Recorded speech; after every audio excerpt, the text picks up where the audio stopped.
ड्रामे के अगली एक साथ में आप देखेंगे कि शर्जीना और मुस्तफ़ा दोनों अलग हो चुके हैं। शर्जीना अपने पेरेंट्स का कहा मानकर उनके घर ही शिफ्ट हो जाती है और मुस्तफ़ा अपने गेम कंपनी में काफ़ी स्ट्रगल कर रहा है। इतना कुछ करने के बावजूद भी उनकी गेम लॉस का शिकार ही रहती है और उनकी गेम हिट नहीं होती। मुस्तफ़ा का बॉस जो उसके दोस्त की तरह बन चुका है वो मुस्तफ़ा को कहता है कि तुम टेंशन ना लो, हम थोड़ा अरसा और कोशिश करेंगे, मुख्तलिफ तरीक़ों से पब्लिसिटी करने की कोशिश करेंगे, अगर फिर भी ना चली तो फिर सोचेंगे क्या करना है। मुस्तफ़ा का बॉस अच्छा है इसलिए वो उसका काफ़ी साथ दे रहा है। वो उसको कहता है कि शायद कोई बैड लक है वरना इतना अच्छा काम किस तरह पीछे रह सकता है। मुस्तफ़ा कहता है हाँ बैड लक ही है, तभी तो मेरा बुरा वक्त चल रहा है, तभी तो ये सारे क्राइसिस आ रहे हैं, रिश्तेदार घर वाले सब मुझे छोड़ चुके हैं।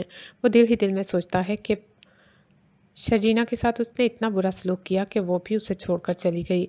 वो सोचता है कि वो इतना ज़्यादा टेंस रहता है कि उसका दिल ही नहीं करता हंसने और बोलने को, और शर्जीना उसे मजबूर करती थी कि वो हंसे और बोले और खुश हो। वो सोचता है कि पता नहीं वो क्यों इस तरह का हो गया है। पहले तो वो हर बात को बहुत लाइटली मूड में लिया करता था, लेकिन अब उसे पता नहीं क्या हुआ है। शायद प्रैक्टिकल लाइफ ऐसी ही होती है। शायद इसी दिन के लिए मेरे पेरेंट्स मुझे कहते थे कि हर चीज़ को सीरियसली लो, लेकिन मैंने हर चीज़ को हवा में उड़ा दिया। वो सोचता है माँ बाप पता नहीं किस हाल में होंगे। उसे अपने माँ बाप याद आने लगते हैं, लेकिन वो सोचता है कि माँ बाप ने भी अदील को हमेशा मुझ पर प्रेफरेंस दी और उन्हें मुझसे हमेशा शिकायत ही रही। अगर उन्होंने मेरा साथ दिया होता तो शायद आज मैं यूँ अकेला ना होता। मुस्तफा को हर किसी से शिकायत है। वो सोचता है कि उसको इस नहज पर पहुँचाने वाले उसके घर वाले हैं सिर्फ। अगर वो थोड़ा सा भी उसका साथ देते तो वो इस तरह आज रुस्वा ना हो रहा होता। शर्जीना अपने पेरेंट्स के घर बहुत उदास होती है। वो मुस्तफ़ा को बहुत याद करती है। वो सोचती है कि शायद मुस्तफ़ा को एहसास हो जाए।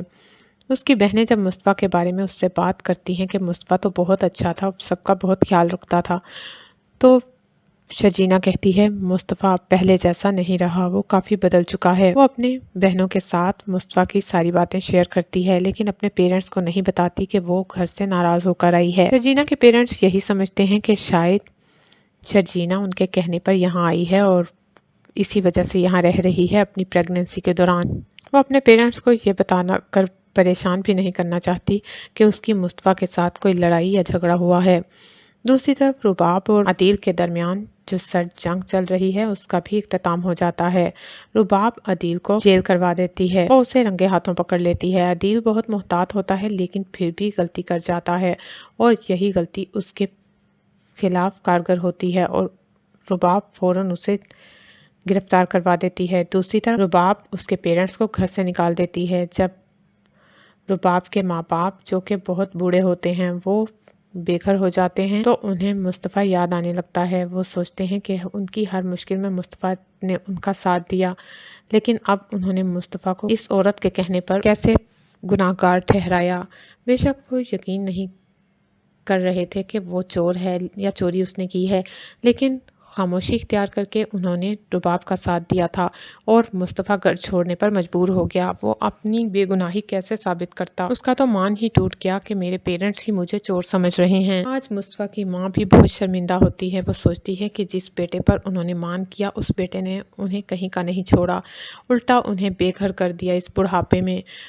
वो सोचते हैं कि अब तो हम मुस्तफ़ा को मुंह दिखाने के भी काबिल नहीं रहे।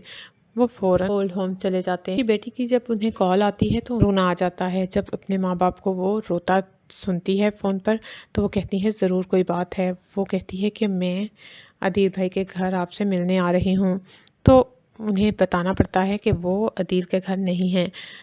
वो अपनी बेटी को बताते हैं कि वो अदील के घर नहीं बल्कि कहीं और हैं, इसलिए वो वहाँ ना आए। इसी तरह ज़बरदस्ती उनसे पूछती है कि आप कहाँ हैं, तो उन्हें बताना पड़ता है कि वो ओल्ड होम है। सितरा की तो पैरों तले ज़मीन निकल जाती है। वो बहुत रोती है, अल्लाह हाफिज़ कह के फ़ोन बंद करती है और इतना रोती है कि वो सोचती है कि अदील ने मेरे माँ बाप के साथ पता नहीं क्या किया। वो उन्हें लेकर गया था और पता नहीं क्या कर डाला। वो फ़ौरन सोचती है कि वो मुस्तफ़ा और शर्जीना को जाकर बताएगी।